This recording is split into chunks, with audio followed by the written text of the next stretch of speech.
പലസ്തീന്റെ ചരിത്രം വളരെ സമ്പന്നവും സങ്കീർണവുമാണ്. ആയിരക്കണക്കിന് വർഷങ്ങളായി വിവിധ സംസ്കാരങ്ങളുടെയും സാമ്രാജ്യങ്ങളുടെയും കളിത്തൊട്ടിലായിരുന്നു പലസ്തീൻ. കനാനിയർ, ഫിലിസ്തീർ, ഇസ്രായേല്യർ, അസീറിയക്കാർ, ബാബിലോണിയക്കാർ, പേർഷ്യക്കാർ, റോമാക്കാർ, ബൈസന്റൈൻ, അറബികൾ, കുരിശുയോദ്ധാക്കൾ, ഓട്ടോമൻ തുർക്കികൾ, ബ്രിട്ടീഷുകാർ തുടങ്ങി പലരും ഈ പ്രദേശത്ത് അധിവസിച്ചിട്ടുണ്ട്. 1947 ഐക്യരാഷ്ട്രസഭ പലസ്തീനെ അറബ് ജൂതരാഷ്ട്രങ്ങളായി വിഭജിക്കാൻ ശുപാർശ ചെയ്തു. ഇത് അറബ് ഇസ്രായേൽ യുദ്ധത്തിലേക്ക് നയിക്കുകയും ഇസ്രായേൽ രാഷ്ട്രം നിലവിൽ വരികയും ചെയ്തു. യുദ്ധത്തിൽ ഇസ്രായേൽ പലസ്തീൻ പ്രദേശത്തിന്റെ ഭൂരിഭാഗവും പിടിച്ചെടുത്തു. ശേഷിക്കുന്ന പ്രദേശങ്ങളായ വെസ്റ്റ് ബാങ്കും ഗാസമുനമ്പും യഥാക്രമം ജോർദാനും ഈജിപ്തും കൈവശപ്പെടുത്തി. 1967 6 ദിവസത്തെ യുദ്ധത്തിൽ ഇസ്രായേൽ വെസ്റ്റ് ബാങ്കും ഗാസമുനമ്പും പിടിച്ചെടുത്തു. 1993 ഒപ്പുവെച്ച ഓസ്ലോ ഉടമ്പടികൾ പ്രകാരം പലസ്തീൻ അതോറിറ്റിക്ക് വെസ്റ്റ് ബാങ്കിന്റെ ചില ഭാഗങ്ങളുടെ നിയന്ത്രണം ലഭിച്ചെങ്കിലും ഇസ്രായേൽ അധിനിവേശം ഇപ്പോഴും തുടരുകയാണ്. ഗാസമുനമ്പ് പലസ്തീന്റെ ഒരു ഭാഗമാണ്. ഇത് മെഡിറ്ററേനിയൻ കടലിന്റെ തീരത്ത് സ്ഥിതി ചെയ്യുന്നു. ഗാസമുനമ്പിന് ഏകദേശം 360 ചതുരശ്ര കിലോമീറ്റർ വിസ്തീർണമുണ്ട്. 2 ദശലക്ഷത്തിലധികം ആളുകൾ ഇവിടെ താമസിക്കുന്നു. ഗാസമുനമ്പ് ലോകത്തിലെ ഏറ്റവും ജനസാന്ദ്രതയുള്ള പ്രദേശങ്ങളിലൊന്നാണ്.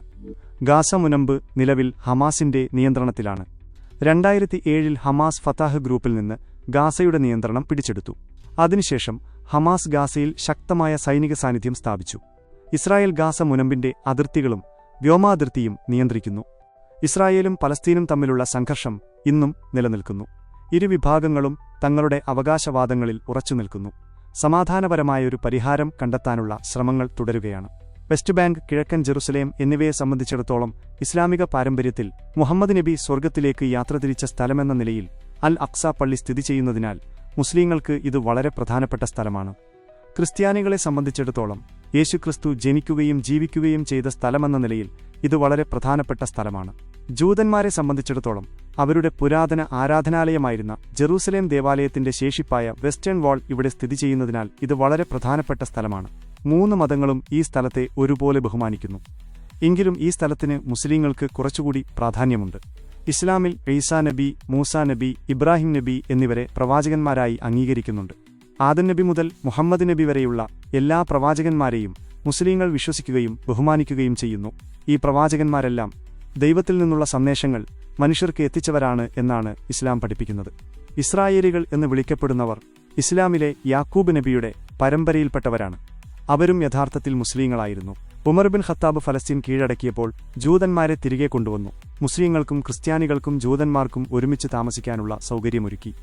ഇത് ഫലസ്തീൻ എല്ലാ മതവിശ്വാസികൾക്കും ഒരുപോലെ പ്രധാനപ്പെട്ട സ്ഥലമാണെന്നതിന്റെ തെളിവാണ്.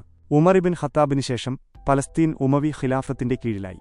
പിന്നീട് അബ്ബാസികൾ, ഫാത്തിമി ഖിലാഫത്ത്, കുരിശുയോദ്ധാക്കൾ, അയ്യൂബി രാജവംശം, മംലൂക്ക് സുൽത്താനേറ്റ്, ഒടുവിൽ ഓട്ടോമൻ സാമ്രാജ്യം എന്നിവരുടെ കീഴിലായി. 1-ാം ലോകമഹായുദ്ധത്തിൽ ഓട്ടോമൻ സാമ്രാജ്യം പരാജയപ്പെട്ടപ്പോൾ പലസ്തീൻ ബ്രിട്ടീഷ് നിയന്ത്രണത്തിലായി. മസ്ജിദുൽ അഖ്സയുടെ ചരിത്രം വളരെ സമ്പന്നമാണ്. യാക്കൂബ് നബി ആണ് മസ്ജിദുൽ അഖ്സയുടെ ആദ്യ രൂപം നിർമ്മിച്ചത് എന്ന് വിശ്വസിക്കപ്പെടുന്നു.